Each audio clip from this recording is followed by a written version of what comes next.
코로나와 긴 장마로 다른 해보다 참 어려운 여름을 우리가 보내고 있습니다. 그럼에도 불구하고 하나님은 선하시고 언제나 좋은 것을 더하시고 함께 하시는 분이라는 사실을 잊지 않고 새로운 한 주도 힘차게 출발해 봅시다. 오늘은 사무엘상 2장의 말씀으로 넘어왔습니다. 여러분의 성경을 보면 한나의 기도라는 소제목이 붙어 있을 겁니다. 한나가 지금 어떤 상황에서 드리는 기도일까요? 1장의 마지막 28절을 보게 되면 그러므로 나도 그를 여호와께 드리되 그의 평생을 여호와께 드리나이다. 이렇게 되어 있습니다. 그러니까 아들 사무엘을 하나님께 드린 후에 한나가 하나님께 드리는 감사의 기도라고 할 수 있는 것입니다. 그런데 단순히 아들을 주셔서 하나님께 드린 감사라고 하기에는 상당히 폭넓은 내용이 담겨져 있습니다. 사실 이 기도는 누가복음에서 마리아의 노래 혹은 기도와 더불어 쌍벽을 이루고 있는 어떤 위대한 기도라고 불려집니다. 우리가 국어 시간에 보통 시를 배울 때도 단어 하나하나 유심히 살펴보면서 그 의미를 찾아가듯이 여기 이 한나의 기도 역시 우리가 천천히 단어 하나하나 유심히 살펴보면서 그 의미를 확인하고 또 거기에서 하나님께서 우리에게 주시는 은혜를 누리도록 하겠습니다. 1절을 보면 한나의 마음이 어떠한지를 알 수 있습니다. 내 마음이 여호와로 말미암아 즐거워하며, 또 끝부분에서는 내가 주의 구원으로 말미암아 기뻐함이니이다 라고 고백을 합니다. 즐거움과 기쁨이 함께 사용되고 있습니다. 성경에서 이 두 단어가 함께 사용이 될 때에는 하나님이 행하신 능력으로 인해서 하나님을 믿는 자가 겸손하게 기뻐하는 모습을 묘사할 때 사용이 됩니다.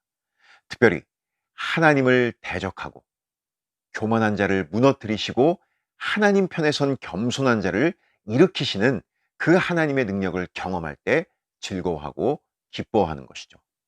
한나가 지금 꼭 이런 상황에서 하나님의 능력을 경험한 것입니다. 그런데 한나는 이 기쁨을 단순히 자기 안에 갖고 있는 것으로 끝나지 않고 밖으로 드러내 보여주고 있습니다. 뭐라고 하고 있죠? 내 뿔이 여호와로 말미암아 높아졌다. 이렇게 이야기합니다. 보통 뿔 하면 힘을 상징하는 단어인데 성경에서 뿔을 높이 든다라는 말은 힘을 뽐내고 있는 동물의 모습을 비유해서 사용하고 있는 것입니다. 즉 이것은 승리의 모습을 묘사하고 있다고 볼 수 있는 것이죠. 우리가 한나의 경우를 한번 생각해 볼까요? 그녀는 분인나로 인해서 어찌 보면 뿔을 들 수 없는 상황이었습니다. 오늘날에는 결혼해서도 아이를 안 낳으려고 하는 경우들이 종종 있지만 당시에는 사내 아이가 없는 여자는, 아내는 엄청난 고통과 스트레스를 받았던 때입니다. 그래서 한나는 도저히 그의 뿔을 들 수 없었던 것이죠. 그러나 하나님이 사무엘을 주셔서 자신을 비방하고 격분케 하던 분인나 앞에 이제 승리자로 설 수 있게 하신 것입니다. 자신을 조롱하던 원수 앞에서 이제 당당히 그 입을 열어 할 말이 있게 된 것이죠. 이 모든 일을 누가 하셨다는 것이죠? 하나님이 하신 것입니다. 바로 주의 구원으로 인해 한나는 기쁨의 명백한 근거를 갖게 되었고, 그래서 기쁨과 즐거움으로 노래하는 자리로 나아갔다고 1절이 우리에게 말해주고 있습니다. 우리가 어렵고 힘들고 지칠 때도 있지만 우리에게 반대로 기쁘고 즐거운 일도 참 많이 있습니다. 그런데 우리는 그동안 무엇 때문에 그렇게 기뻐하고 즐거워했는지를 생각해 보기 바랍니다. 만약 여러분이 한나처럼 기뻐하고 즐거워하며 노래한다면 그 첫 소절에서 어떻게 여러분의 기쁨을 표현하겠습니까? 주의 구원하심이 여러분의 기쁨입니까? 아니면 다른 누구 혹은 다른 무엇 때문입니까? 곰곰이 한번 생각해 볼 문제입니다. 이제 2절을 보면 한나는 자신이 기뻐하고 즐거워하는 그 하나님이 어떠한 분인지를 설명하고 있습니다. 특별히 하나님의 유일하심에 대해 강조하는 것을 봅니다. 여호와와 같이 거룩하신 이가 없다. 주밖에 다른 이가 없다. 우리 하나님 같은 반석도 없다. 이 모든 표현들이 누구와도 비교할 수 없는 하나님의 유일하심을 강조하는 표현이라고 할 수 있습니다. 그러니까 한나는 자신의 도움이 오직 하나님 외에 다른 누구나 혹은 다른 곳에서 나올 수 없다는 사실을 분명히 하고 있는 것입니다. 그리고 이어지는 3절을 보시면 바로 그 유일하신 하나님에 대한 구체적인 설명이 나와 있는 것을 확인할 수 있습니다. 하나님은 어떻게 유일하신 하나님일까요? 하나님은 행동을 달아보시고 교만한 자들과 오만한 자들을 판단하시는 지식의 하나님이라는 점에서 유일무이하신 분이라는 겁니다.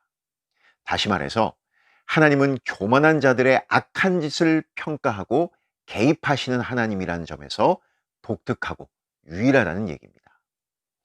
여러분, 교만이라는 말이 무슨 뜻일까요? 단순히 잘난 체 하는 만을 말하는 것일까요? 성경에서 말하는 교만은 내가 곧 하나님이다 라는 의미입니다. 남들과 비교해서 스스로 크다고 여기기 때문에 스스로 하나님이 되어 모든 문제를 풀 수 있다라고 생각하는 것입니다. 이런 교만한 태도는 악한 것입니다. 3절 마지막 부분에서 행동을 달아보신다 라고 했을 때 이 행동이라는 단어 속에는 악한 짓들이라는 의미가 포함되어 있습니다. 무슨 말이냐면 하나님은 사람이 하는 악한 행동을 달아보신다는 것입니다. 사람들은 자신의 행동에 대해 누군가에게 내 행동이 평가받기를 거부하고 또 누구도 나를 평가할 수 없다라고 생각을 하지만 하나님은 그것을 판단하고 돌아보신다는 사실입니다. 하나님이 그렇게 하실 수 있는 것은 그분이 지식의 하나님이기 때문에 그렇다는 것이죠. 즉, 모든 것을 알고 계시는 하나님이신 것입니다. 그래서 하나님은 겉으로 드러나는 행동뿐만 아니라 마음 깊은 곳에 있는 숨은 동기까지도 전부 아십니다. 모두를 속일 수 있고 심지어 나 자신까지도 속일지 몰라도 하나님을 속일 수는 없습니다. 그렇기 때문에 인간은 결코 하나님 앞에서 교만할 수 없는 존재입니다. 우리에게 중요한 것은 바로 이 하나님을 바르게 아는 것이라고 할 수 있습니다. 여러분, 주위를 둘러보면 수많은 사람들이 그들의 입술로 하나님이 없다라고 대수롭지 않게 말을 뱉어버립니다. 그러나 그들이 아무리 없다고 단호하게 부정하고 인정하지 않더라도 하나님은 존재하십니다. 존재하실 뿐만 아니라 지식의 하나님으로 인해 우리 인간의 모든 행동을 달아보시는 그러한 하나님이신 것입니다. 우리가 그 하나님을 인정하고 믿는다면 항상 우리는 그분 앞에 겸손히 무릎 꿇어야 합니다.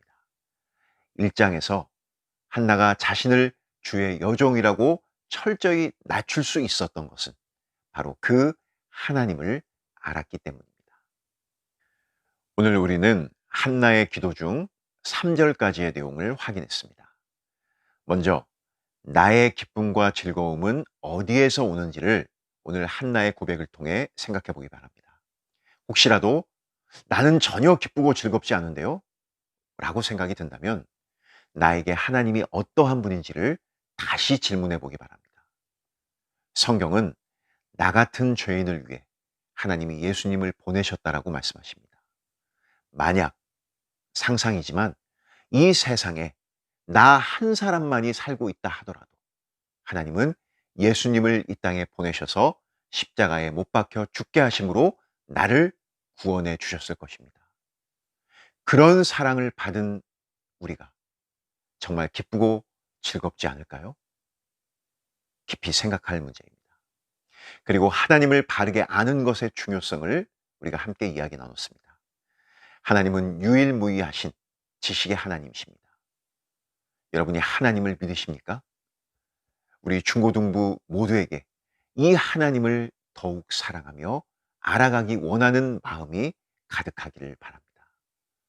그럼 한 주간도 오늘 이 말씀의 질문들을 떠올리면서 그 말씀대로 우리의 삶을 살아가고 그 안에서 승리하는 우리 모두가 될 수 있기를 간절히 소망합니다.